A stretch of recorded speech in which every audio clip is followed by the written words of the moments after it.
Australia was no more than 100 years old. So she is half as old as Australia.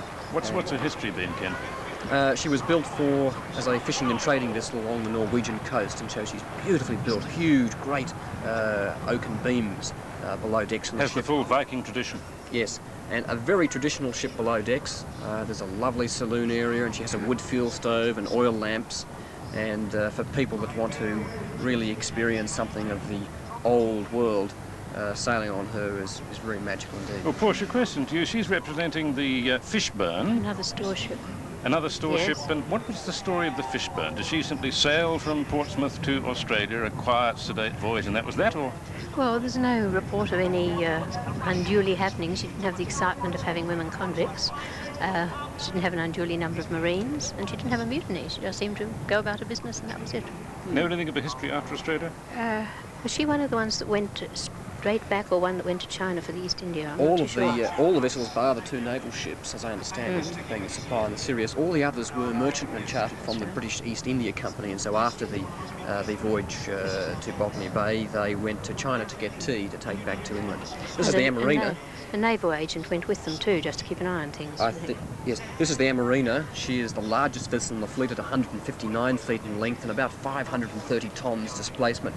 And she's a barkentine. You can see she's got 3 masts and she's carrying square sails there on the foremast. She's got courses, lower topsail, upper topsail, topgallant, and this vessel here carries a sail called a Royal, being the highest of the square sails. She's very impressive on the water, Ken. She is. She's not a fast ship, but she's a very comfortable ship.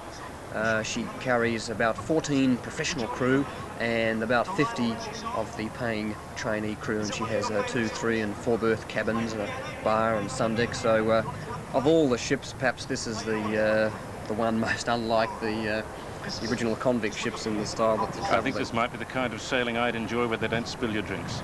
Well, she still rocks and rolls a bit. She's even though she's the largest in the fleet at that length and displacement.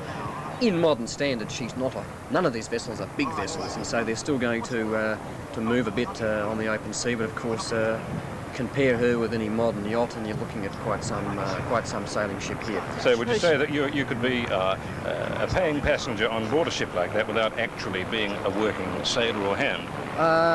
Yes, there are a limited number of places like that, although everybody that joins the ships, we do say that you join as a trainee crew member. Meaning that it's still a holiday, it's an adventure holiday, but you're going to take part, you're going to help us crew the ship, you're going to be one of the team. And so you stand to watch and you help us haul on the lines, and you may like to go aloft with us in the rigging and help us furl the sails. So it's a holiday where you are an active participant, which makes it all that much better, because when we've got a moment like this where we're sailing into a port, you feel part of what's happening. You help sail the ships around the world, or in this case, the people on board that have paid to come on board have sailed from Fremantle. Well, she represents the most exciting of the ships, I think, with a Lady Penrhyn, which carried most of the women of Botany Bay.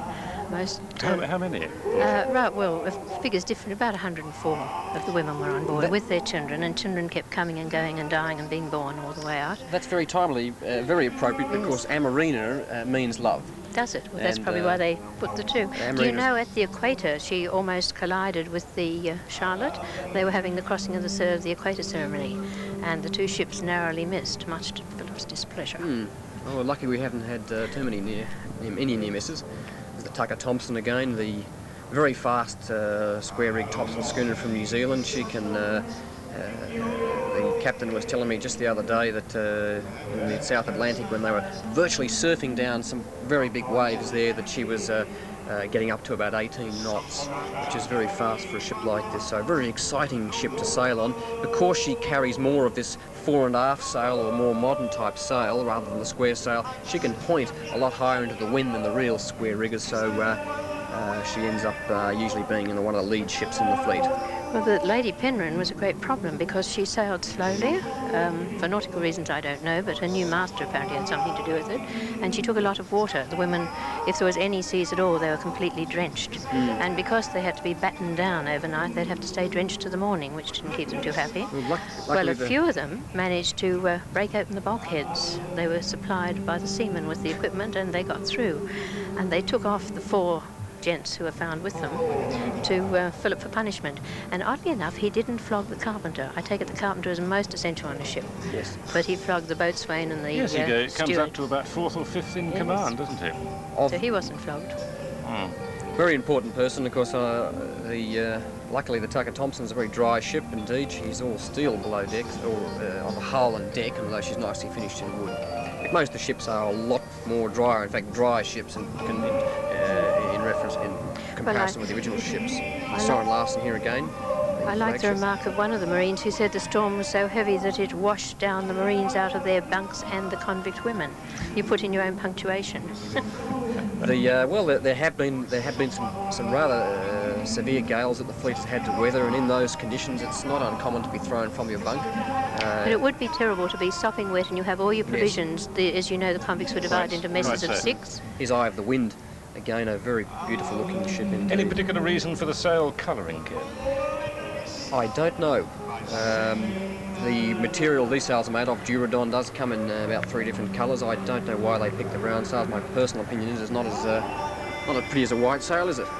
But I think that she makes up for that with the gracefulness with which she sails. You've spoken before about treading on the clouds as being one of the great thrills of sailing under full sail. By that you mean on the white sails, presumably dancing. Yes, well, there is a thing called cloud walking, which is not something we recommend to our trainees or passengers, but when there's a strong wind and you've got the big square sails, particularly on the Bounty where the sails billow out in that 18th century style, when there's a strong wind you can actually hold onto the lines, you can walk across the top of the sail.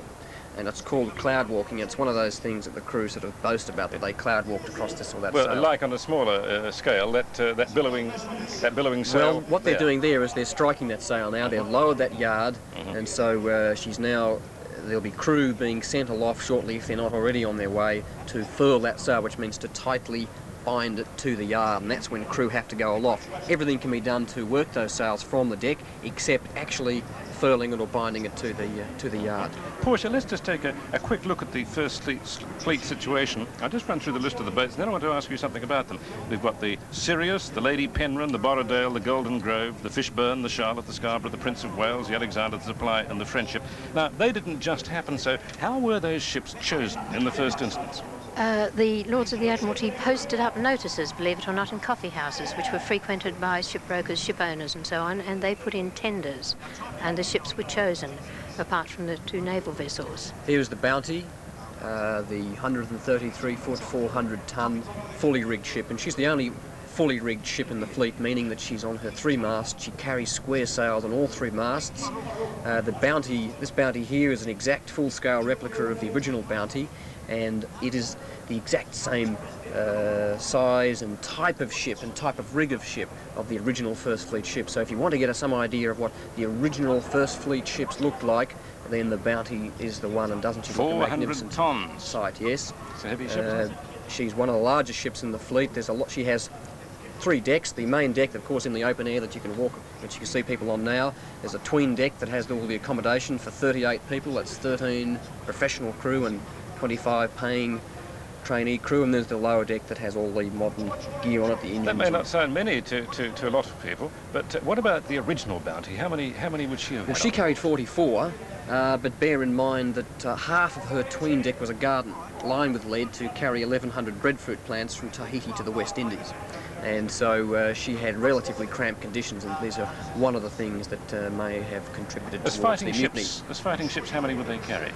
Well, the ships this size would not have been fighting ships. These are more transport, these ships. A true ship of the line would have been much larger than that, and could have carried up to, the Victory had 800 crew on board her. Yeah, it's extraordinary, isn't it? Because it couldn't have been very much bigger than this boat. Well, no, the ship like the Victory was 3,000 tons compared with about 400 tons, these vessels. So they weren't large vessels even in their day. And they had crew who were not counted as crew. The gunners used to take their women aboard, yes, who would supply them with tea and comforts as they fired. Yes, I was thinking of the Mary Rose, which I saw in England, that ship of Henry VIII. She was a small brought ship. up. She was a very small ship, and she had over 700 people on board when she went down. Well, that could have contributed. One of the reasons, of course, she went down. Why she went down. Here you can see all of the. Here's the Amarina coming in here, the beautiful Swedish barkentine all sail set. The smallest ship, of course, in the original fleet was the Supply, that little tender, and Philip used it more or less as a messenger boat to keep them together, Well, to chase them up, to give them orders, and to go ahead to the landing Supply sites. wasn't much bigger than the Tucker Thompson or the Anna Christina, and people often comment, gee, aren't they small ships? Were the First Fleet larger? No, they weren't. Right, Gordon Bray is amongst the people here at Botany Bay again this morning, and with some reactions to this fleet. Now here is a man addressed in his Monday best, the Royal New South Wales Bowling Association, Cooks River. Where did you get the coat? St Vincent de Paul. Just thought, come up here dressed up, so we bought a cheap suit just for the occasion.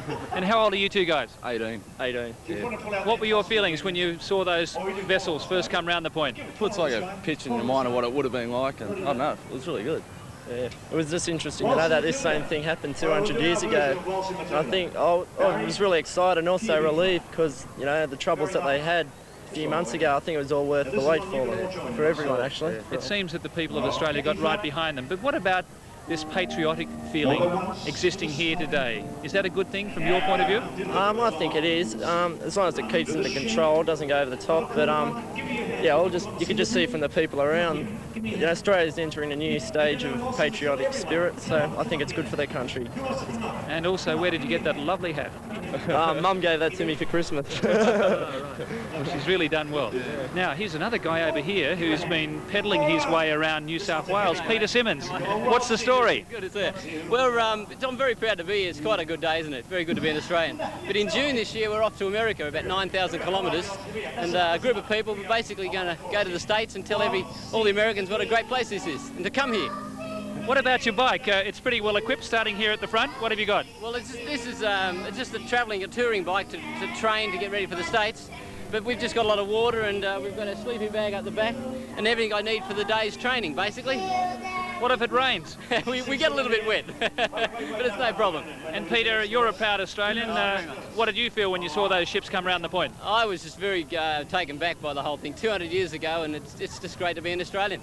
You think the people are all entering into the spirit of the occasion? Yeah, you've just got to be here. It's a great feeling to be here. Watch all the people with their Australian flags, and all the kids particularly. That's a wonderful thing.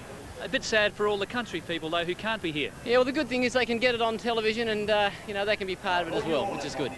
Back to you, Clive. Thanks very much, Gordon.